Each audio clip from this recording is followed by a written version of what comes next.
Love in the time of COVID. We were expecting love stories. We were expecting romance. But love in the time of COVID is much more profound than that. It's about expressing love by sharing of yourself authentically. And it's also about listening as an expression of love.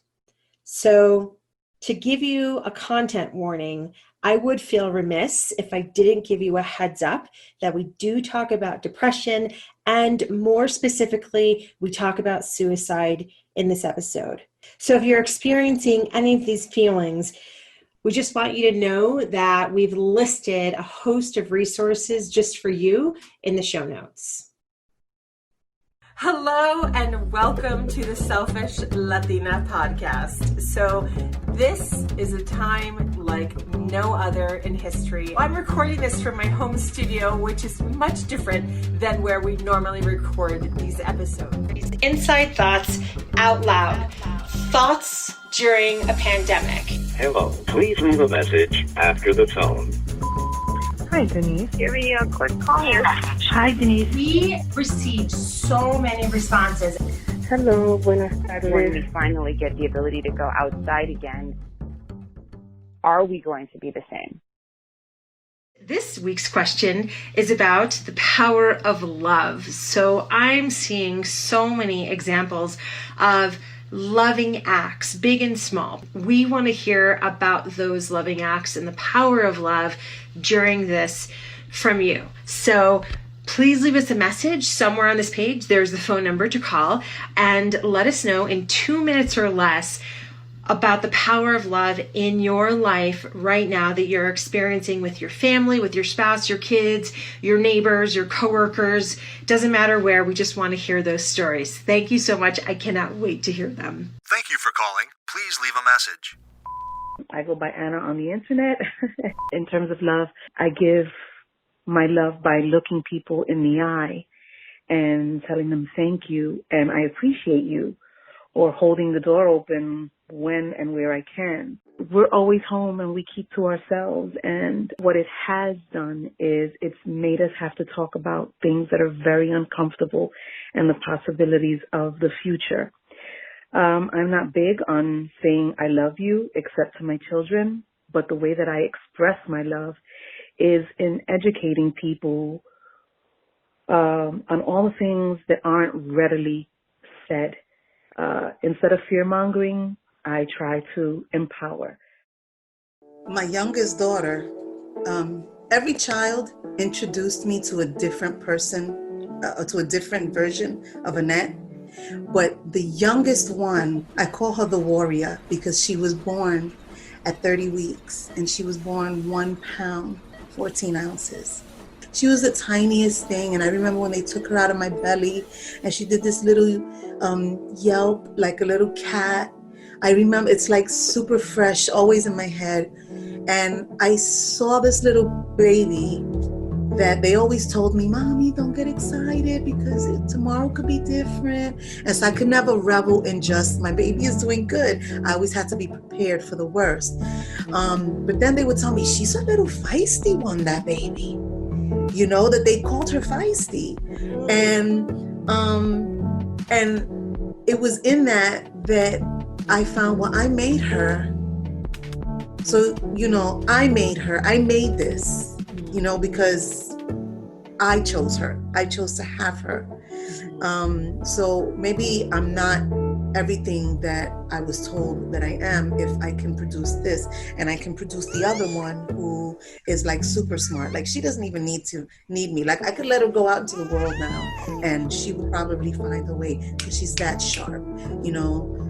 She's like an elephant. She's super resilient. And that's where I found that. I found that if I made the warrior, then I can't be that bad.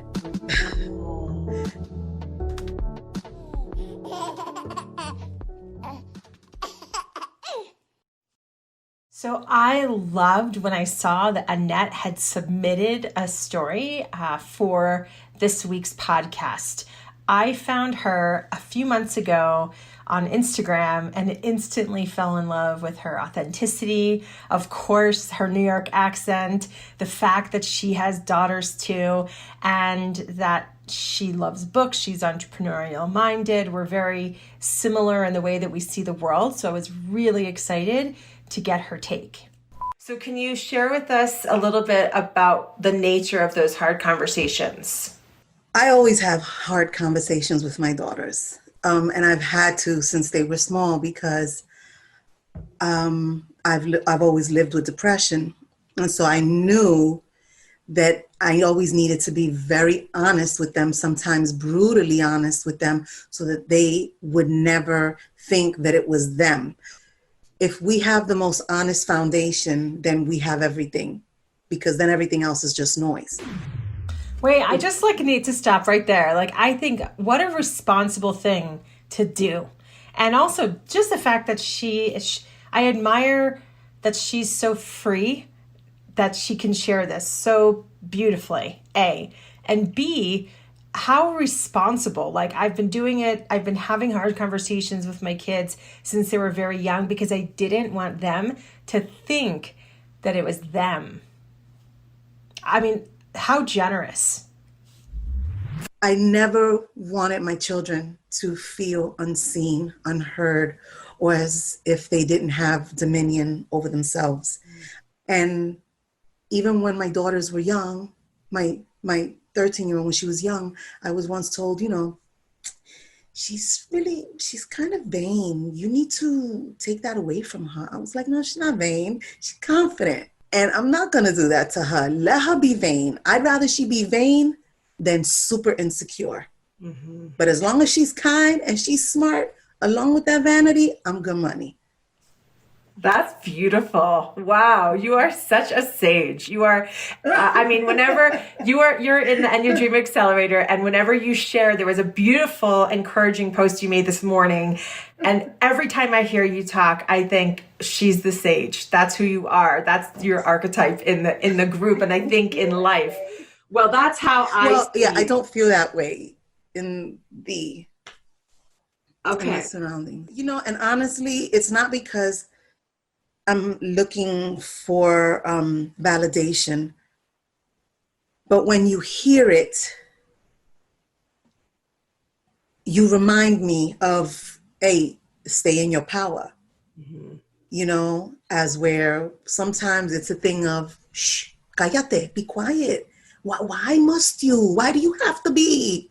And it's a touchy subject, and it's one that you touch on a lot, in that to speak your truth, sometimes you're ruffling feathers. Mm-hmm.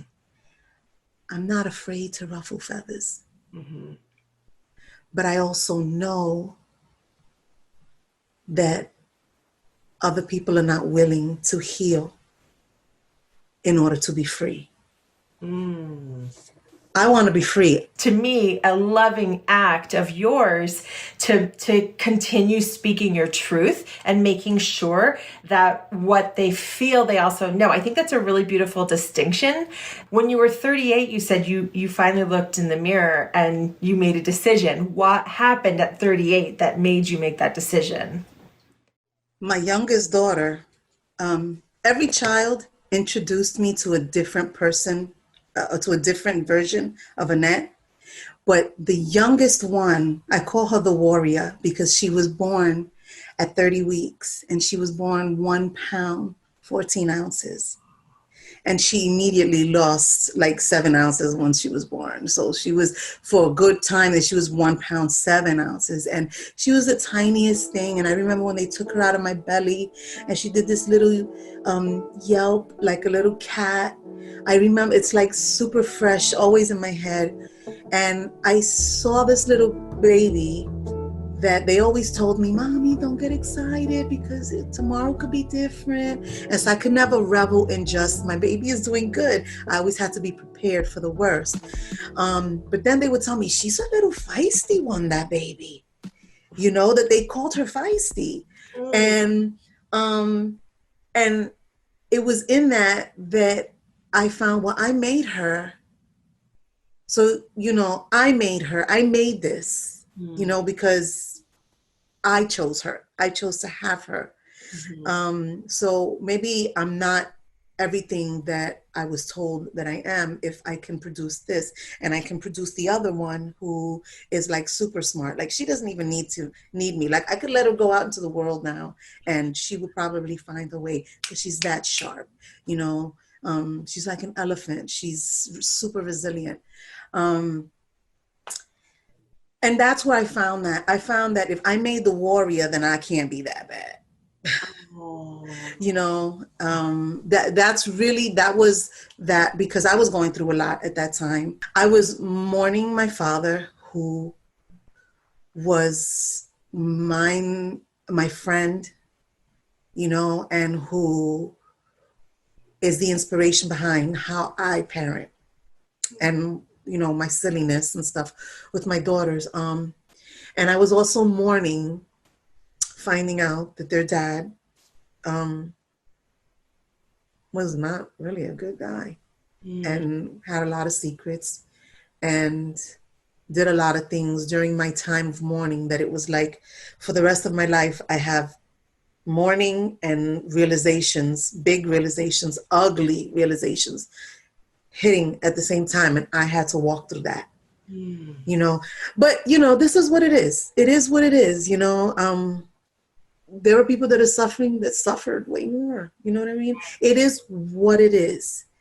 And I have to recognize that for every pain that has really left some deep, because I'm an emotional person. I'm a deep thinker, and things don't just go away, you know, but they are all part of the trajectory. You know, they are all part of the just like depression. I don't think I would even be this deep of a thinker if it wasn't for the fact that I've always lived with depression. Always. I wake up every day like fighting to hold on, you know? So, and people think that admitting that is weak. And I'm just like, I don't know what boat you on, but, you know, there's a lot of people just like me. All right. I'm just not afraid to say it. You know? Yeah. And people need to hear you say it. People need to know that there are people like you, as wise as you, as sensitive as you, as accomplished and as a great mom as you, hearing that you wake up every day, but that you triumph every single day. And like, that's just so important. There's so much substance to you, Annette. I was telling these guys, like, she's just amazing. Like, just wait till you like hear her talk, especially now, you know, when so many people feel so alone, and they could be taking this time to be beating themselves up. I mean, someone wrote to me just this morning and told me that, and to remember who your warrior is. My baby. Your baby. So your baby was born at 30 weeks, and she got all the good stuff, all your good stuff, right? And the feisty warrior, and you did that. And to look and to know that you took that to make sure that to remind yourself. And so she's kind of a walking reminder of your goodness, right? And so I think it's important for people to hear that that's a tool that you use to try to get yourself into a better state. So speaking of that, how do you deal with your depression? Like what does it look like when you're waking up in the morning and you're fighting it off? First, let me say each daughter is an inspiration. Each child inspires me in a different way. So I don't want to just say it's just the way, but each of them, even the one that lives in New York, I'm a mom because of her. I didn't want children before her. I did not want children. And she, from one day to the next, I was a single woman doing nothing, you know, doing whatever I wanted to do, just bought a house, and this little baby came into my life.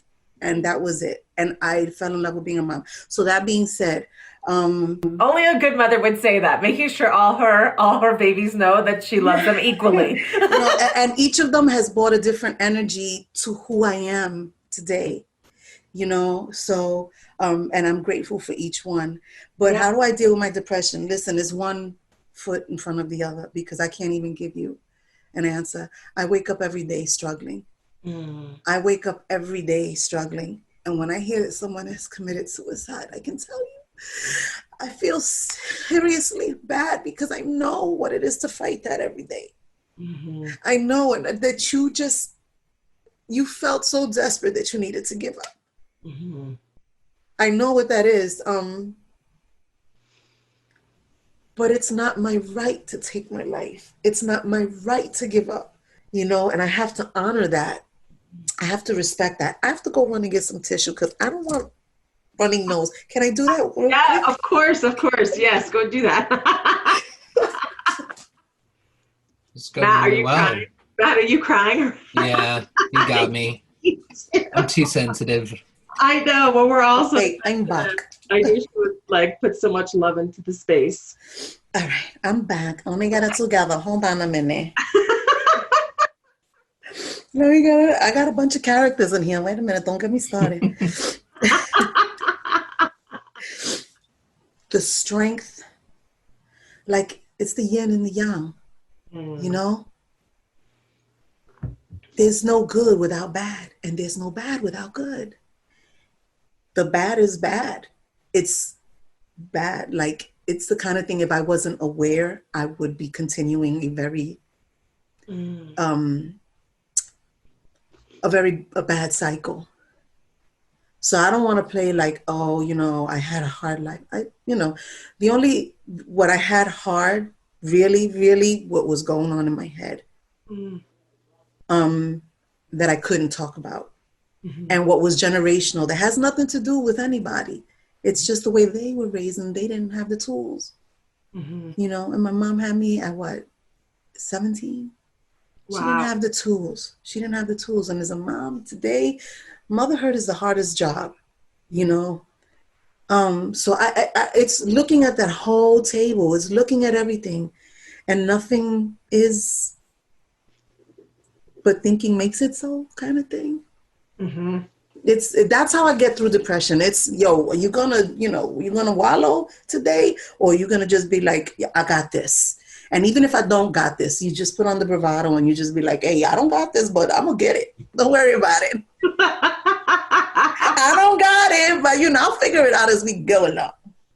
We already know the one thing that's promised to every single one of us. We already know.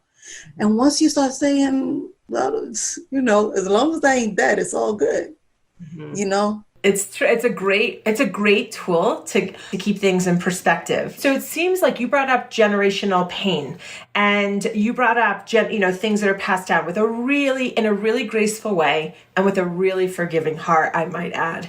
How would you suggest to other people? How would you explain to other people how awareness stops these negative cycles?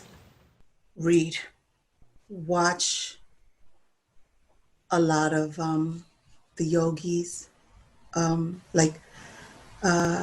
Sadhguru, listen to Thich Nhat Hanh, listen to people that actually, they've got nothing to gain. They're not asking you to give. Just listen to the people that are actually really about what their message is. Always seeking is what got me to all of this seeking. And then when I found out what was going on, it was like, oh, really? Is that it? Okay, good. Now we got a name. Let's do this.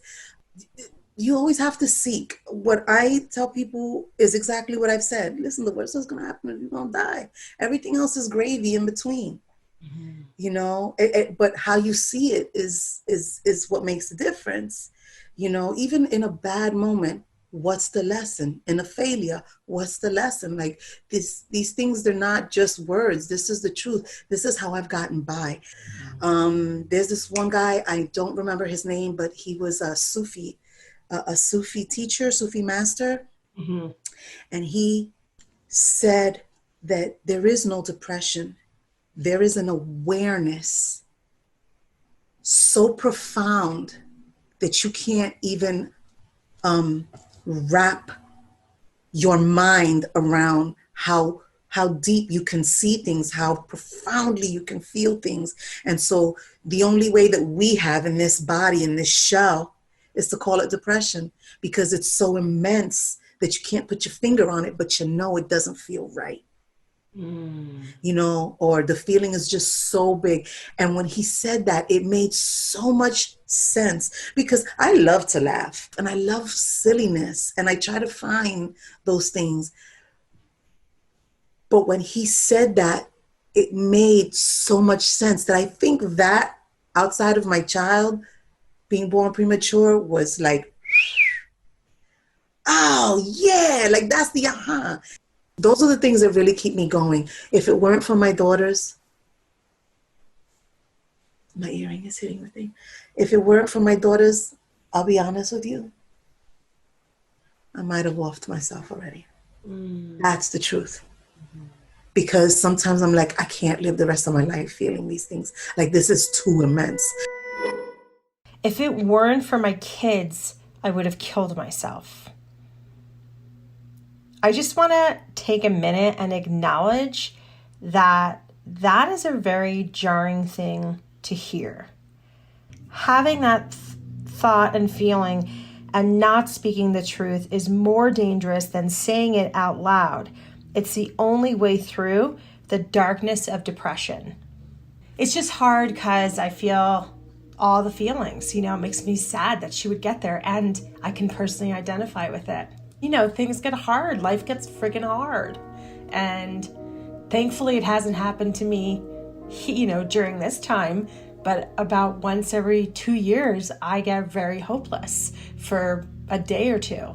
And I can really identify with that. And it seems to come out from nowhere. But I don't want this to be about me. I don't want to say I don't want this to sound like it's about me, Henry. It's really important to me. But I can identify with it. I'm going to jump in here and say that like how it's about her and it's about you is how everyone accesses this. It's very jarring because I know the depth of the sadness, and I understand personally the depth of the hopelessness and the feeling that you wonder if it'll ever go away and if life will ever get better. And it seems like in that moment, it will not, and that it's easier to kill yourself. And in that moment, we do need to reach for something or someone that can help us. Suicide is real. Depression is real, especially in our community. And there are resources specifically out there to help us. Like, this is too immense. But then I have to also walk in the power of, it's not my right to do that.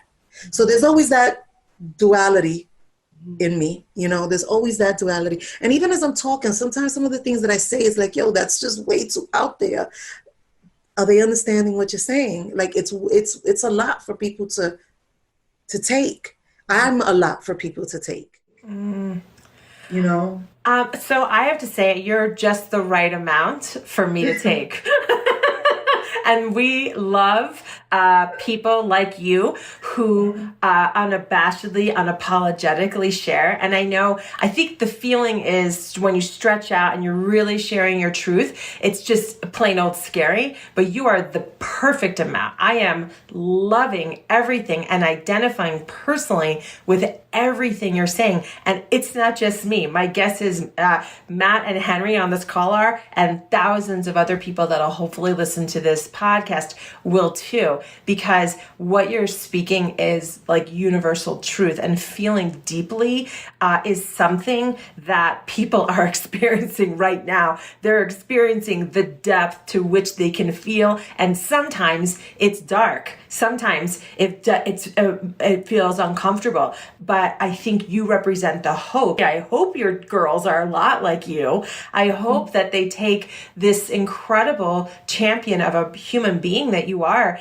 and decide, you know what, here are my lessons, and I refuse to pass down the negative, and I am only going to pass down the positive. For me, what I hear is you parent with such a loving hand, and you're willing to endure the truth. Their truth only speaks to what an adult you are and what an incredible parent you are. And you are showing them, and you're such a beautiful example of what mother can be. So I really want you to hear that right now. You're taking the road less traveled, and those little women that you are raising are so lucky and fortunate to have you. They chose the most amazing human being to raise them.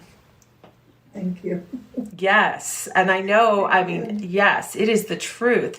And everything that you shared today is such a beautiful testament to how someone can deal with something on a daily basis that many people are now new to. So many people don't wake up every morning and they're not in a struggle, right?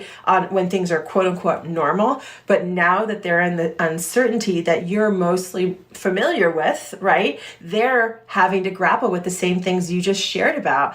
What advice would you give people that are new to these feelings, that are very familiar to you? What advice would you give them to deal with it day to day and to make sure they're present to love in their life?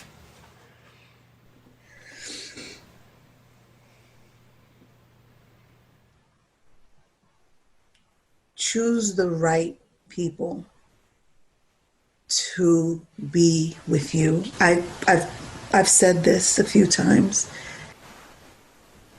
Choose the right people to hold your hand through the fire.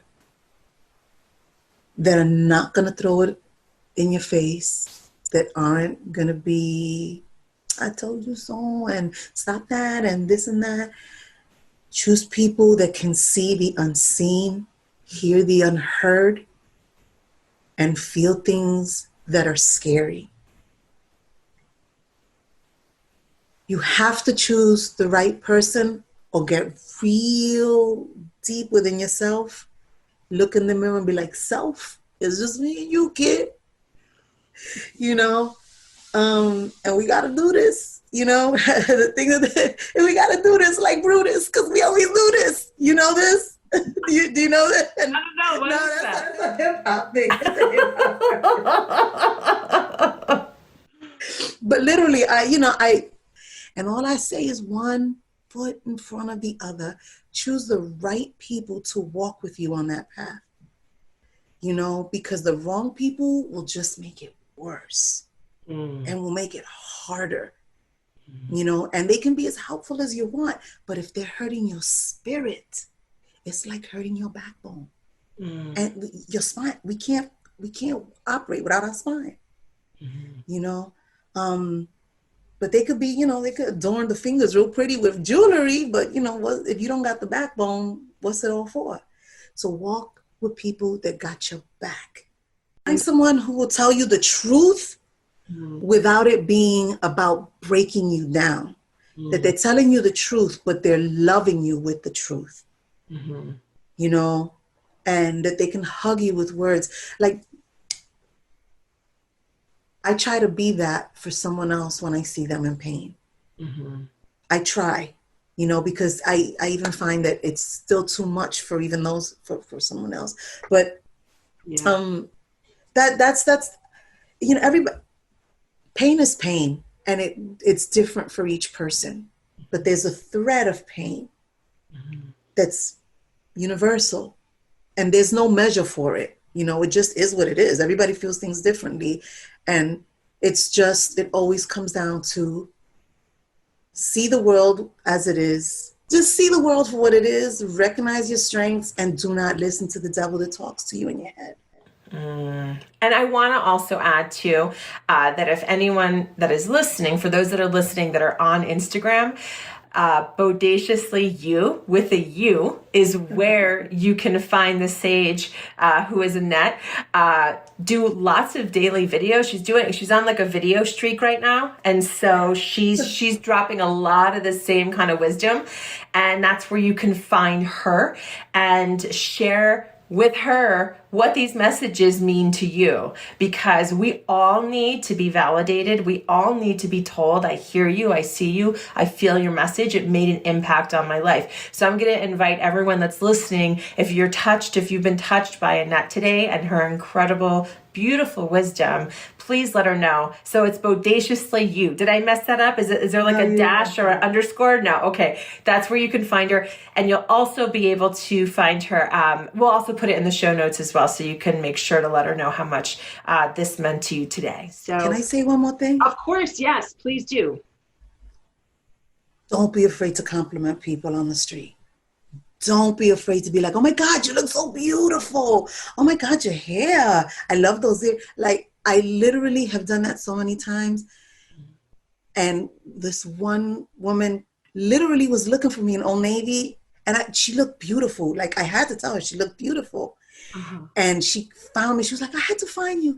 I woke up this morning and I didn't know how I was going to get through the day. And you've made my week. And to me, it wasn't like, oh, it was just like, okay, if I help one person not feel like I feel every single morning, then it's a win. You know, so don't be afraid to compliment. We got to be nice to each other. We have to smile at each other, especially now. We got to let our eyes talk to each other. You know, don't be afraid to stare at people, or not stare, but, you know, look at people and talk to them through your eyes. Like, I see you, you know? Yeah. If you help one person, you help the world. That's right. And start with the one. Yes. You are such a beautiful soul. Such a beautiful soul. And I just really, really want you to like catch that ball. You are a beautiful soul. Thank you so much for sharing it with us today. I appreciate that. I do. I do. Thanks so much, guys. Do you have anything else you want to add or ask Eñye before we close? Yeah. No, thank you so much for sharing that and being so open, because, you know, like Denise said, you never know who could potentially be hearing this and having those thoughts. And it could be that just hearing those words that could like really help save someone. And, you know, I've known I've had several friends who've committed suicide, and it is such a big, like, spiritual, like void. I feel like it's beyond answerable, and I can tell that you sense that too, and that just means a lot to me. Oh, see, now I'm gonna cry. So, but yeah, I just want to say thank you. Thank you.